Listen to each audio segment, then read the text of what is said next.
चिंग चोंग। नमस्कार दोस्तों। ईश्वर दर्शन को भक्तों की आंखें तरसती हैं। आज उस मंदिर में चलते हैं जहां भक्तों पर लाठियां बरसती हैं। हेलो दोस्तों, तो मैं हूं झलक आपकी गाइड और आज हम चलते हैं देवरगट्टू मंदिर। तो दोस्तों, सुनने में अजीब लगा होगा आपको कि मंदिर में लाठियां बरसती हैं। तो आज मैं आपको बताना चाहूंगी कि सुनने में अजीब तो लगता है, लेकिन है बिल्कुल सच। तो आज हम आंध्र प्रदेश के कुन्नूर जिले के एक अनोखे मंदिर में चलेंगे। ये मंदिर कहाँ है? इस मंदिर में लाठियाँ क्यों बरसती हैं? क्या भक्त एक दूसरे पर लाठियाँ बरसाते हैं? क्या किसी को चोट नहीं लगती? ये सारे सवाल आपके मन में तूफान मचा रहे होंगे। सबका जवाब मिलेगा। तो चलिए सफर शुरू करते हैं। तो चैनल को सब्सक्राइब कर लो। और दोस्तों, मैं हूँ आपकी झलक गाइड और आप हैं मेरे साथ भारत के अनोखे मंदिरों के सफर पर। माला मल्लेश्वर स्वामी मंदिर आंध्र प्रदेश के कुन्नूर जिले में स्थित है। ये मंदिर होलाकुंडा ब्लॉक में देवरगट्टू की पहाड़ियों में स्थित है और इसलिए इसे देवरगट्टू मंदिर भी कहते हैं। कुन्नूर से लगभग 90 किलोमीटर दूर है देवरगट्टू, यानी अभी हमें तकरीबन 3 घंटे और लगेंगे।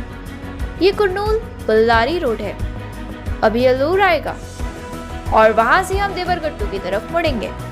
आप खिड़की के बाहर दोनों तरफ देख पा रहे होंगे कि पहाड़ियां शुरू हो गई हैं। बड़े बड़े पत्थर और उन पर उगी हुई झाड़ियां बहुत ही सुंदर दिख रही हैं। और इसी तरह एक पहाड़ी पर स्थित है माला मल्लेश्वर स्वामी मंदिर। ये देखिए, ये सड़क पर जो एक बड़ा सा गेट बना हुआ है ना, नीले रंग का, जिस पर कलाकृतियां बनाई हुई हैं, ये गेट आ गया। इसका मतलब हम कुछ ही देर में मंदिर पहुंचने वाले हैं। और ये लीजिए, इंतजार खत्म होता है और हम पहुंच गए। तो मंदिर उस सामने वाली पहाड़ी पर है। ये जो टेढ़ी मेढ़ी पथरीली सीढ़ियां आप देख रहे हैं, ये मंदिर में जाती हैं। चलिए चलते हैं और रास्ते में आपको बताऊंगी कि ये लाठियों वाला क्या मामला है। तो कहानी ये है कि इस मंदिर में साल में एक बार एक फेस्टिवल मनाया जाता है और इस फेस्टिवल को बन्नी फेस्टिवल कहा जाता है। बन्नी फेस्टिवल हर साल दशहरे के मौके पर बनाया जाता है। आसपास के गांव के हजारों लाखों लोग लाठियां लेकर इकट्ठे होते हैं, क्योंकि ये मंदिर कर्नाटक और आंध्र प्रदेश के बॉर्डर पर है। तो कर्नाटक से भी बहुत लोग यहाँ पहुँचते हैं।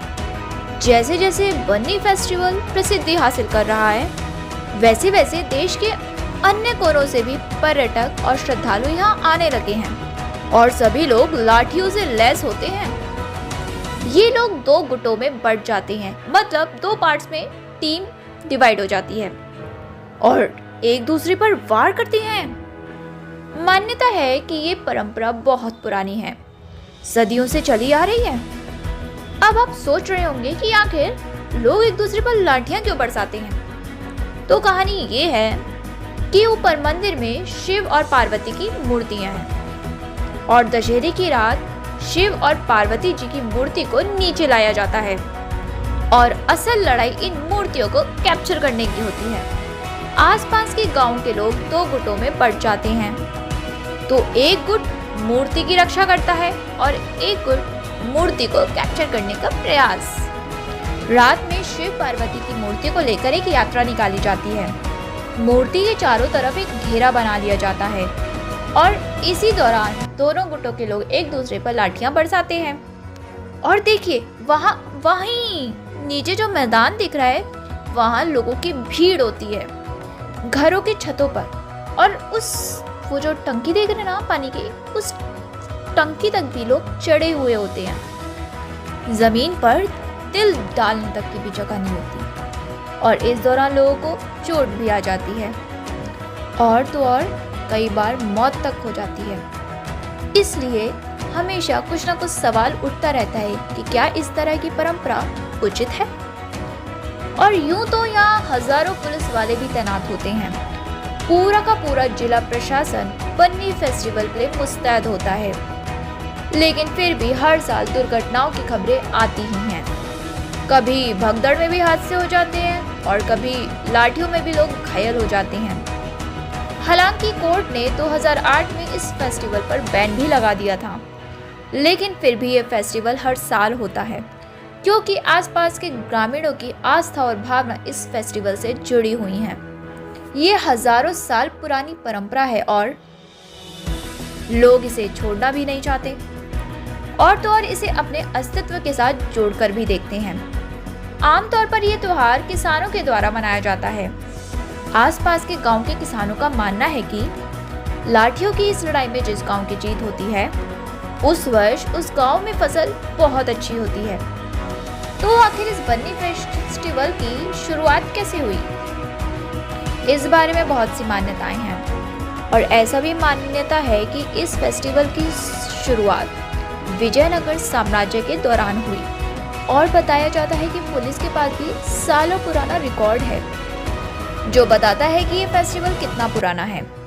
तो कुल मिलाकर ये कहा जा सकता है कि ये फेस्टिवल काफ़ी पुराना है। पुलिस के अनुसार शुरुआत से ही फेस्टिवल के दौरान लोगों को चोटें आती रही हैं, लेकिन पहले कभी मौत नहीं होती थी। लाठियों की वजह से फ्रैक्चर और चोट लगने की घटनाएं होती रहती थीं। बल्कि बताया जाता है कि पुराने ज़माने में लोग सिर्फ इस फेस्टिवल में लाठी लेकर ही नहीं बल्कि फरसे, कुल्हाड़ी, फावड़ा लेकर भी आते थे। तो दूसरी तरफ कुछ लोगों का ऐसा भी मानना है कि ये फेस्टिवल ऐसा ही है जैसे डांडिया खेलते हैं, बस हमारे टूल्स चेंज हो गए हैं और इस फेस्टिवल में डांडिया लाठियों के साथ खेला जाता है। और तो और लोगों का मकसद एक दूसरे को चोट पहुंचाना बिल्कुल भी नहीं होता, बल्कि एक पारंपरिक त्योहार मनाना होता है। अरे लीजिए, बातों बातों में हम मंदिर भी पहुंच गए, तो आइए दर्शन करते हैं। फिर थोड़ी देर यहाँ पत्थरों पर बैठकर शांति से हम सूर्यास्त को देखेंगे। इस पहाड़ी से सूर्यास्त देखना अद्भुत होगा। ये महज सफर का पड़ाव है, मंजिल नहीं। देवरगट्टू से आगे का सफर हमारा जारी है। सफर का अगला पड़ाव होगा केरल का मंचमुर्गन मंदिर। नाम सुनकर आपको थोड़ा अजीब तो लगा ही होगा और मंच नाम से तो आपको चॉकलेट की याद आ गई होगी और आपके मुंह में पानी आ गया होगा। जी हाँ, इस मंदिर का चॉकलेट के साथ गहरा संबंध जुड़ चुका है और इसलिए इसे मंचमुर्गन मंदिर के नाम से भी जाना जाने लगा है। और आप सोच रहे होंगे कि इसका मतलब ये मंदिर नया होगा, क्योंकि मंच चॉकलेट तो बहुत पुरानी नहीं है। और अगर आप ऐसा सोचते हैं तो आप गलत हैं। ये मंदिर नया नहीं बल्कि 300 साल पुराना है। तो आखिर क्या है मामला और क्या है आखिर इस मंदिर की कहानी, आपको जरूर बताऊंगी। तो बस आप चैनल को सब्सक्राइब करो और जुड़े रहो हमारे साथ मंदिर के अगले पड़ाव पर।